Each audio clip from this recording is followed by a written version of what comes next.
오늘도 살아계신 하나님의 말씀에 또 능력과 은혜가 또 오늘 하루 믿음으로 주님 앞에서 하루의 삶을 시작하는 저와 여러분에게 가득하기를 좋으신 예수님의 이름으로 간절히 축원드립니다. 주님이 십자가를 지시기 전 많은 제자들과 또 무리들 또 바리새인과 율법학자들에게 마지막 때에 관한 말씀을 거듭 주시고 계십니다. 하지만 우리가 분명하게 알아야 할 것, 성경에서 주님이 말씀하시는 마지막 때는 오늘을 살아가는 성도에게 주시는 말씀이다. 오늘 본문의 마지막에 보아도 그런즉 깨어있으라 너희는 그날과 그때를 알지 못한다. 우리에게는 때를 측량할 수 있는 지혜를 하나님이 절대 주시지 않았어요. 누가 날짜를 지정해요? 말도 안 되는 이야기예요. 그때 무슨 일이 일어난다? 어느 누구도 그때를 미리 예언할 수 없습니다. 성경은 분명히 이야기해요. 그때는 오직 아버지께서만 안다. 마지막 때가 혼란하기에 우리가 그런 말을 들으면 쉽게 유혹을 받을 수 있습니다. 어느 누구도 또 장담 못해요. 나는 괜찮아. 나는 절대 안 속아. 어느 누구가 그렇게 장담하며 살아갈 수. 그러니 우리는 함부로 입술로 나는 절대 안 그래요. 나는 남들과 달라요. 나는 저 사람하고 완전 달라요. 어느 누구도 자신할 수 없어요. 어느 누구가 믿음을 자신할 수 있습니까? 여러분의 믿음을 오늘 여러분들이 자신할 수 있으세요? 아니요. 우리는 1시간 뒤도 알지 못하는 사람입니다. 5분 뒤도 알지 못해요. 그런데 어찌 우리가 우리의 믿음을 스스로 담보하며 살아갈 수 있겠습니까? 그저 주님의 도움을 구할 뿐이에요. 주여, 오늘도 내 믿음을 굳게 하셔서 오늘 하루 세상의 유혹 가운데 빠지는 것이 아니라 주의 말씀과 기도 가운데 깨어 살아갈 수 있도록 주여 나를 좀 도와주옵소서. 이게 평생의 우리의 기도의 제목이지 어느 누구가 나의 믿음을 내 스스로 판단하고 나는 남들과 다르다고 자신할 수 있겠습니까? 그때를 어느 누구도 알지 못하고 우리의 믿음 우리가 지킬 수가 없는 겁니다. 오늘 그래서 주님께서 그 마지막 때를 살아가는 성도에게 어떻게 하면 믿음을 온전하게 지킬 수 있는지 그에 대해서 또 동일하게 이번 주는 계속 동일한 말씀의 반복이지만 그 말씀을 또 한번 나눠보도록 하겠습니다. 우리 1절의 말씀을 우리 같이 한번 읽어보겠습니다. 1절입니다. 그때의 천국은 마치 등을 들고 신랑을 맞으러 나간 열 처녀와 같다 하리니 천국은 마치 등을 들고 신랑을 맞으러 나간 열 처녀와 같다. 본문은 천국에 대해 마태복음이나 복음서에 보면 주님께서는 천국에 대해서 절대 장소의 개념으로 말씀하시지 않았습니다.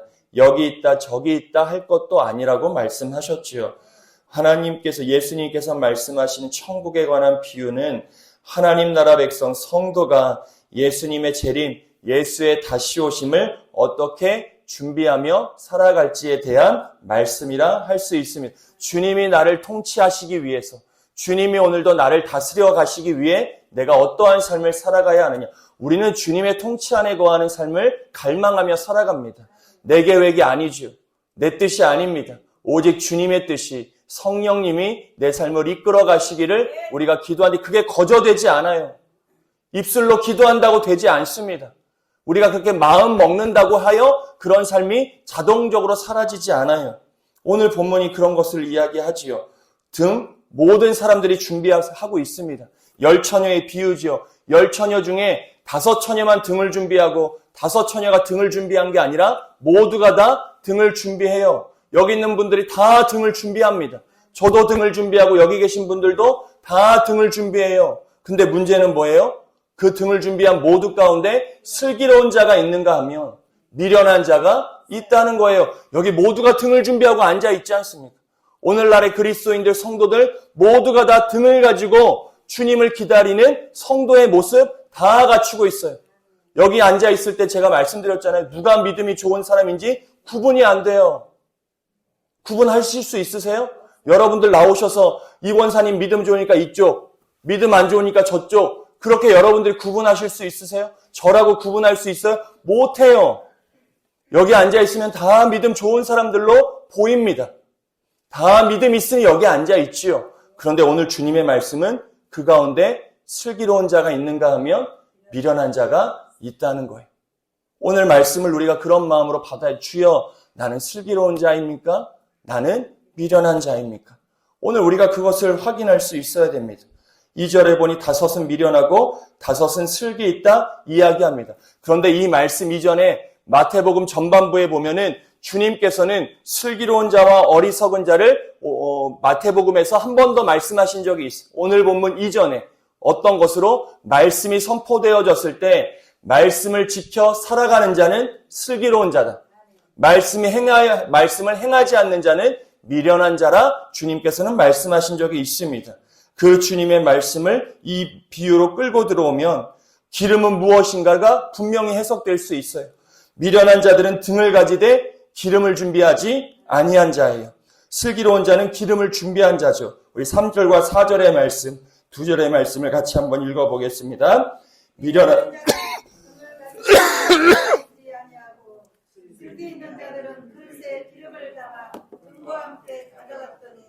자, 등은 다 준비해요. 신앙의 모습들은 다 있습니다. 그런데 누구는 기름을 가지지 아니하고 누군가는 기름을 담아 함께 가져갑니다. 절대 등은 기름과 같이 있지 않아요. 등은 등대로 있고요. 기름은 반드시 따로 가져가게 되어 있는 겁니다. 예수님의 말씀, 이전의 말씀에 비추어 보면 이 기름은 말씀대로 행하는 삶, 그리고 예수님께서 계속 거듭 말씀하시는 회개의 열매를 맺는 삶, 그리고 사랑하는 삶, 그리고 기도하는 삶의 준비라고 볼 수 있는 것이죠. 신앙 가운데 이게 담보될 수 있어야 된다는 겁니다. 신앙의 겉모양 등만 있는 게 아니라 그 신앙 생활의 깊은 곳에 기도하는 삶, 회개의 열매를 맺고 말씀에 순종하며 사랑 안에 거하는 삶이 기름을 준비하는 슬기로운 자의 모습임을 오늘 본문이 이야기하는 것이죠. 그게 미련한 것과 슬기로운 것을 구분하는 겁니다. 자, 그렇게 신부들이 신랑을 기다립니다. 그런데 어떤 문제가 발생하느냐? 5절이죠. 5절의 말씀을 같이 읽습니다. 신랑이 더디옴으로 다 졸며 신랑이 더디와요. 내 계산대로 오지 않습니다. 이 사람들도 자기 나름의 판단했겠지요. 신랑은 언제쯤 올 거야? 몇 시간 뒤면 올 거야. 며칠 뒤면 올 거야. 라고 하는 자기들만의 판단으로 지금 등을 가지고 신랑을 기다리는데 신랑이 더디옵니다. 그러니 본문에 뭐 한다고 기록하고 있어요? 다 졸아요. 중요한 건 뭐예요? 다 존다는 거예요. 5명이 조는 게 아닙니다. 어떻게 졸아요? 다 졸아요. 10명의 처녀가 다 졸고 있습니다. 다 졸아요. 슬기로운 자나 미련한 자나 기름을 준비한 자나 준비하지 못한 모두가 다 자요. 이게 우리들의 모습이에요.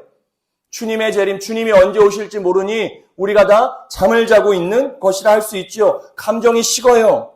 열정이 떨어집니다. 신앙이 습관처럼 될 때가 있어요. 어느 누구도 예외가 없습니다. 우리가 그것을 어쩔 때는 회복하여 살아가고 어쩔 때는 또 떨어지죠. 어쩔 때는 또 회복합니다.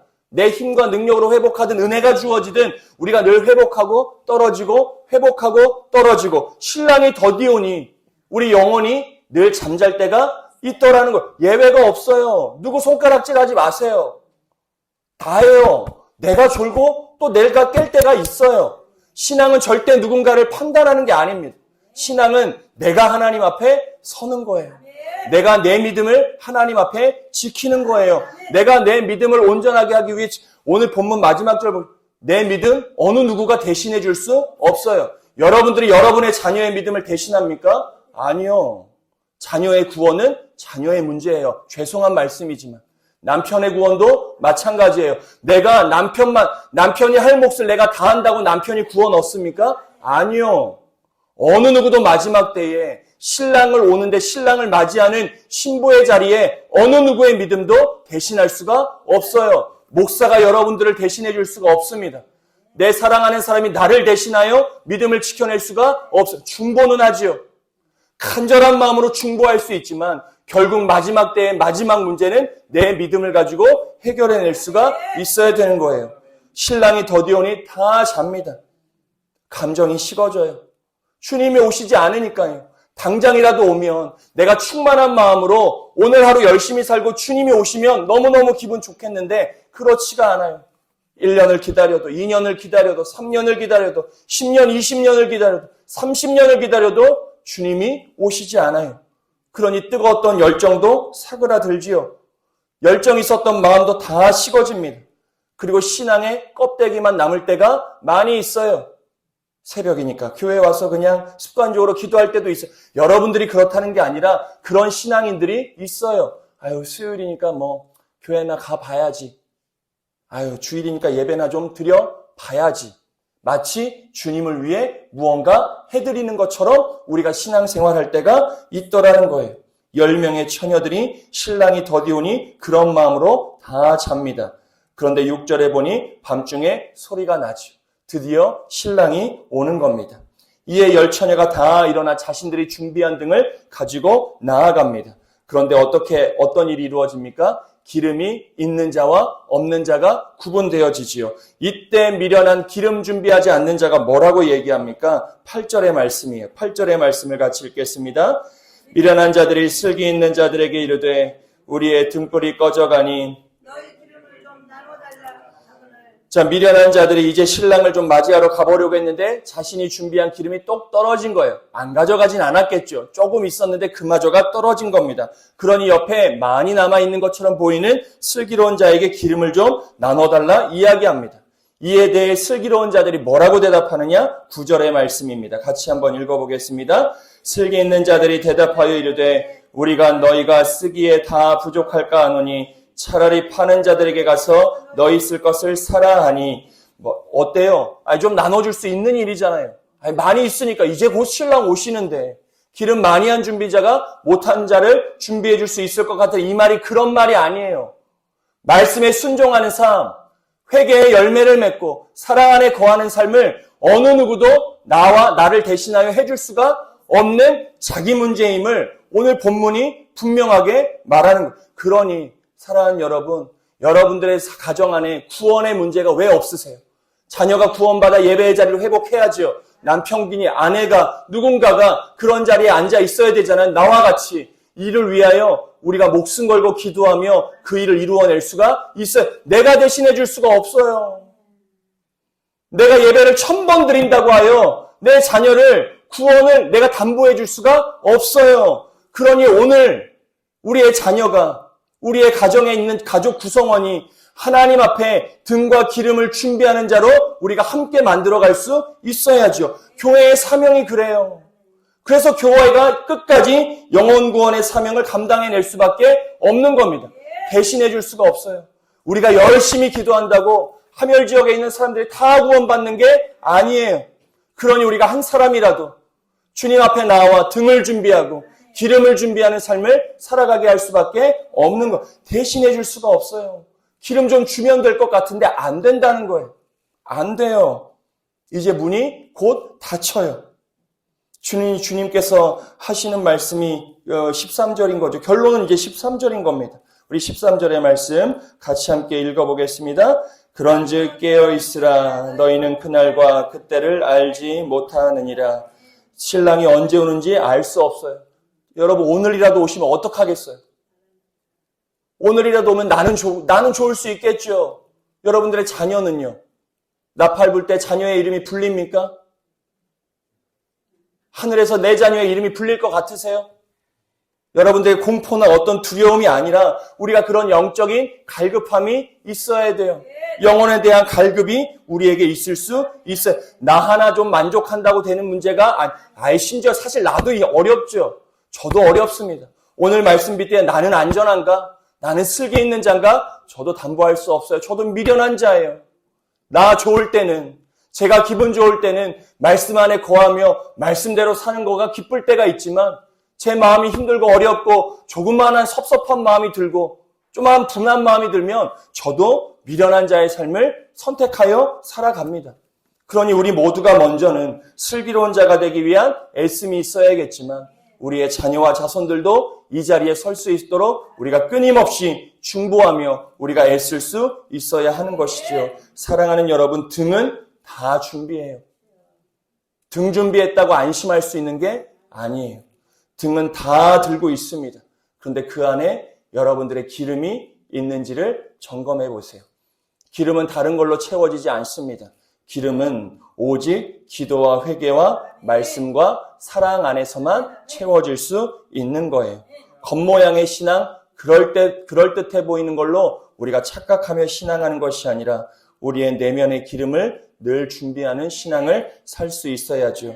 늘 출발은 좋아요. 시작은 좋습니다. 하지만 끝까지 하는 게 중요해요. 모든 일이 그렇지 않습니까? 조금 하다가 힘들고 포기하는 것보다 뭘 하나 하더라도 끝까지 하면 그 일에서 사실 성공할 수 있어요. 세상의 이치도 그럴진데 신앙도 마찬가지입니다. 등을 준비하고 출발하는 거 다 할 수 있지만 어떤 상황 속에서도 신랑의 더디움을 바라보면서도 끝까지 신앙을 지속하는 거 아무나 할 수 있는 일은 아니죠. 우리의 믿음과 신앙이 끝까지 지켜지는 믿음과 신앙 되어지기를 간절히 축원드립니다. 하지만 우리의 믿음은 신랑이 더디올 때 드러나요. 지금이 그렇죠. 신랑이 더디올 때 우리의 믿음은 반드시 드러나게 되어 있습니다. 신랑이 더디오니 세상이 악해지는 것처럼 신랑이 더디올 때 우리의 믿음은 무너지기 일쑤이지만 우리가 준비한 기름을 통하여 신랑의 더디움 가운데에서도 우리가 무너지는 삶이 아니라 오히려 슬기로운 자처럼 끝까지 기름과 등을 들고 주님을 기다리는 삶을 살아갈 수 있어야 한다. 결정적인 순간 갑자기 찾아와요. 주님의 오심 우리의 계산 안에 있지 않아요. 언제 오실지 모릅니다. 우리가 중보하며 기도할 수 있는 거 언제까지 할 수 있는 일인지 몰라요. 언제까지 우리가 중보하며 살아가겠습니까? 알 수가 없지요. 그러니 오늘 중보하는 시간이 값질 수밖에 없는 거예요. 언제 우리가 다시 이 일을 할 수 있겠습니까? 언제 우리가 언제까지 우리가 이렇게 예배드리며 살아갈 수 있겠어요? 언제까지 주 앞에 충성하며 살 수 있겠습니까? 언제까지 우리가 주를 위하여 살아갈 수 이거 금방 지나갑니다. 정말 눈 깜짝할 사이에 지나가겠죠. 여러분들의 고백 아니세요? 눈 깜짝하니 오늘 여기 와 있는 거예요. 제가 감히 그런 말씀 드릴 수 있는 형편은 아니지만 정말 눈 깜빡했더니 내 인생이 벌써 60, 70, 80이 되어 있는 거죠. 저도 여러분들 뒤를 따라가는 사람, 우리의 마지막 순간 알 길이 없습니다. 그러니 준비 내일 해야지. 다음에 해야지가 안 돼요. 준비는 내일 하는 게 아니라 오늘 지금 할 수 있어야 하는 겁니다. 결정적인 순간 갑자기 자정이 갑자기 주어지는 것처럼 갑작스럽게 마지막 때가 주어지는 겁니다. 그때를 알고 매일매일을 준비하며 살아가는 저와 여러분 되어지시기를 간절히 축원드립니다. 이 마지막 때 기름을 빌릴 수가 없어요. 여러분들의 남편이 여러분의 믿음을, 여러분들에게 기름을 요구할 수가 죄송하지만 없어요. 그러니 우리가 이 일에 갈급함을 가질 수 있어야 돼요. 내가 기도한다고, 물론 기도 중요하죠. 하지만 우리의 자녀들이 오늘 이 자리에 나와 어디서든 하나님을 예배하고 기도하는 자리에 앉는 게 중요해요. 그 일을 진짜 귀히 여기셔야 돼요. 아유, 나중에 믿으면 돼. 아유, 지금은 바쁘니까. 지금은 돈 벌어야 되니까 열심히 일단은 돈 벌고 열심히 일단은 너 할 일 하고 나중에 시간 되면 좀 편안해지면 믿어? 안 돼요. 안 돼요. 그때 되면 또 다른 이유가 생겨요. 그러니 지금 맞는 게 중요해요. 오늘 이 새벽 여러분들이 여러분들의 자녀와 자손들을 위하여 해줄 수 있는 최고의 기도는 등을 준비하고 기름을 준비하여 신랑을 기다리는 그 자리에 앉는 거예요. 그러니 오늘 사랑하는 자녀와 자손들을 위해서 기도하실 때 우리 사랑하는 자녀와 자손들이 거룩한 주일 하나님을 예배하는 자리에 앉을 수 있도록 하나님, 우리 자녀와 자손들이 정말 하나님을 위하여 말씀에 순종하고 기도하며 기름을 준비하는 슬기로운 자녀가 될 수 있도록 주여 인도하여 주옵소서. 그 기도가 최고의 유산이에요. 그 기도를 드릴 수 있는 저와 여러분 되어지시기를 간절히 축원드립니다. 그리하여 마지막 순간 우리가 천국 가서 우리 자녀들을 기쁨으로 기다리고 있어야죠. 전전긍긍 하시겠어요? 천국 가서도? 아니요. 천국 가서도 우리가 기쁨과 감사함으로 우리 자녀들을 기다릴 수 있도록 여러분들이 오늘 자녀와 자손들이 예배 자리에 앉을 수 있도록 또 마음 모아 기도해 주시기를 간절히 축복드립니다. 등만이 아니라 기름까지 더딤의 시간을 믿음으로 시험할 때 우리가 이기는 믿음, 결정적인 순간이 갑자기 온다는 것을 알고 준비하는 믿음, 기름은 빌려줄 수가 없어요. 자녀와 자손들, 가족들을 위하여 끝까지 기도하는 저와 여러분의 복된 삶, 그렇게 슬기로운 자가 저와 여러분이 되어지시기를 좋으신 예수님의 이름으로 간절히 축원드립니다.